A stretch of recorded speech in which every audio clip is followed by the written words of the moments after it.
we are here because of sex.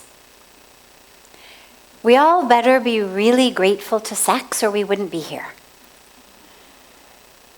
None of us came onto this earth without sex.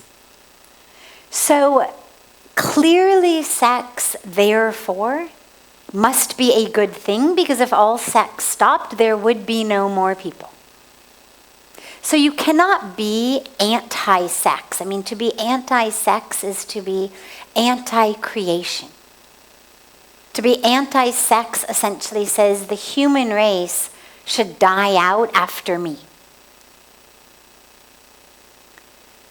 So sex in general, not only is there nothing wrong with it, but it's very beautiful. It's a way that people, as long as people have existed, it's a way that they have come together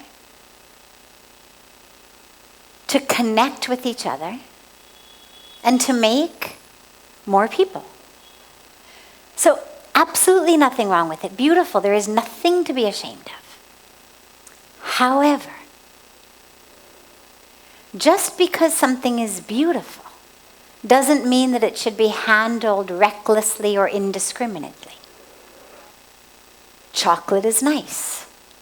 That doesn't mean that you sit at home all day eating chocolate. Doesn't mean that you eat 10 pounds of chocolate in a sitting. It doesn't mean that you keep eating chocolate after you've become diabetic. Right? So I use that, silly example because we tend to think of things in black or white. Either it's good, which means do it all day long, do it everywhere, do it with everyone, do it all the time. Or we say it's bad, meaning you should never do it, you should never even think about it. And actually the answer lies somewhere in between. It was given to us biologically in order that we should propagate and be able to have more children. That is the ultimate evolutionary purpose of sex. That's why it feels good, so that people will keep doing it. If it hurt and felt awful, nobody would do it, no more children. So as we have evolved in this beautiful and divine creation, it has evolved in such a way that which keeps us alive is something that feels good, so that we will keep doing it so that there will be more and more children and people, and the human race will sustain itself. That's the physical evolution aspect of it. But on a spiritual level, there's a lot of points to be really aware of, and not just spiritually, but even just from a dharmic level, a level of ethics and values, is if you are not using sex to have children, because in that case, for most people, it would mean, well, only in your life you have sex once, or you have it twice, or at most, maybe 3 times. You have 1 child, or 2 children, or maybe 3 children. But that's obviously not the way that people have sex, nor is that the way that they need to. But what needs to happen is it needs to be brought into our values, our ethics, our spirituality. This is like, if you look at the yam and niyam of Ashtanga Yoga given to us by Patanjali. So in the yam of ahimsa, satyam, asteya, apigraha, meaning non-violence, truthfulness, non-stealing, non-hoarding. Well, the next one is Brahmacharya. Some people translate that as celibacy. But I've heard it more frequently translated as integrity. Integrity in your relations. And what that means is conserve that energy. That energy is not meant to be wasted. It's not meant to be sent out into the universe unnecessarily. It is meant to create life.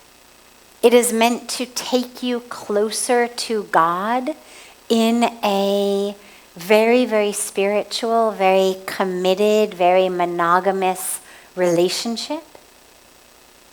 It's not meant to be something that you just do all of the time. And the reason we know that is that the energy of the body, what we call ojas, which is the literal energy of the body, the vibrancy of the body, actually is that which gets lost when you have sex. When you in intercourse have that moment of climax, you actually are losing that ojas.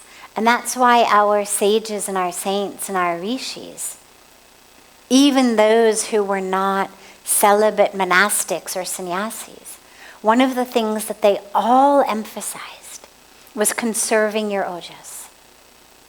That is what brings vibrancy to the body. It's what brings light and health to the body.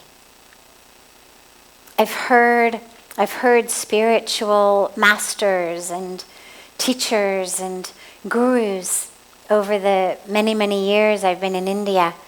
I've heard them sometimes speak about somebody as saying, oh, that person is very weak. They're not healthy. They must be having too much sex. And they don't say it in a judgmental, like the person is bad sort of way. But they say it in a very caring and compassionate, like, oh, somebody really should teach this person to not have so much sex because look, they've got these dark circles under their eyes. Look, their health is clearly down. There's no light. There's no vibrancy. There's no ojas.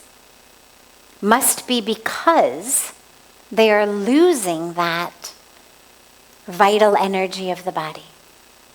So it's really important to conserve it. I mean, think about it. It is energy that literally creates life.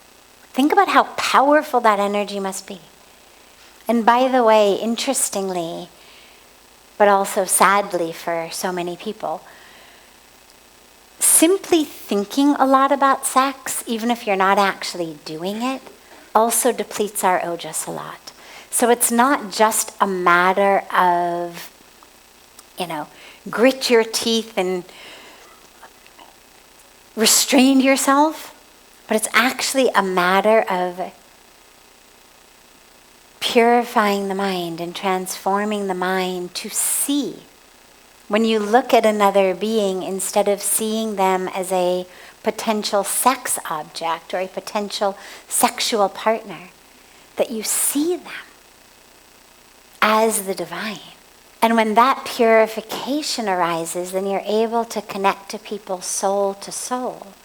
And the mind then doesn't go into all of those lust-filled thoughts when you're talking to somebody or meeting somebody or walking down the street.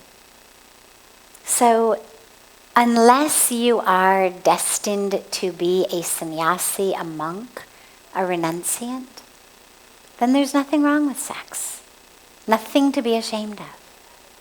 But just in the same way that you take care of how you eat, of how you drink, of how you live, of all of the different ways that you live, you need to also be really careful to take care of that energy and that act so that it's in alignment with your life of Dharma.